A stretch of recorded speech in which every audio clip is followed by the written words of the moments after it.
ಇರ್ತಾವ. ನಾ ದೇವ್ರಿಗೆ ಹೋಗಿ ಪ್ರಾರ್ಥನೆ ಮಾಡ್ತೇನೆ ರೀ, ಬಟ್ ನಾನು ದೇವ್ರು ನನಗೆ ಅದಕ್ಕೆ ಆಶೀರ್ವಾದ ಮಾಡಕತ್ತಿಲ್ಲ. ಸೊ ಯಾಕಂತಂದ್ರೆ ಇಲ್ಲೇ ಒಂದು ಕರ್ಮ ಇರ್ತೈತಿ, ಅದನ್ನು ನೀವು ಸರಿ ಮಾಡ್ಕೊಂಡಿಲ್ಲ.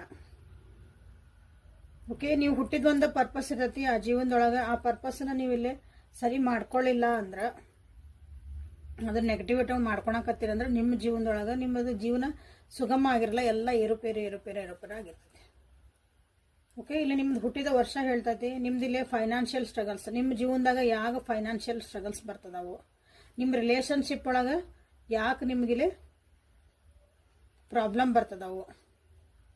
ಓಕೆ, ನಿಮ್ಮ ಹೆಲ್ತ್ ಒಳಗೆ ಯಾಕೆ ಅಪ್ಸೆಟ್ ಆಗ್ತಾ ಐತಿ. ಸೊ ಆಲ್ ದೀಸ್ ಇದು. ಆಮೇಲೆ ನನ್ನ ಹಳೆ ಜನ್ಮದಾಗ ನಂದು ಏನಾರ ಕರ್ಮ ಇತ್ತನ್ರಿ, ನನ್ನ ಹಳೆ ಜನ್ಮ ಅದೊಂದು ಇಂಪಾರ್ಟೆಂಟ್ ಅಲ್ಲ. ನಮ್ದು ಪ್ರಾರಬ್ಧ ಕರ್ಮ ಇದಾಗ್ತಿದೆ, ಇದು ಪ್ರಾರಬ್ಧ ಕರ್ಮಗಳು ಬಂದಿವು. ಸೊ ಹಳೆಯ ಜನ್ಮದ ನೀವು ಏನು ಮಾಡಿರಲ್ಲ, ಎಷ್ಟೋ ಜನಕ್ಕೆ ಅನಿಸತ್ಲ, ನಮ್ದು ಹಳೆ ಜನ್ಮ ಒಳಗೆ ನಾವೇನೋ ಮಾಡಿದ್ವನ್ರಿ, ಪಾಪ ಮಾಡಿದ್ವನ್ರಿ, ಈ ಜನ್ಮ ನಮ್ಗಿಂತ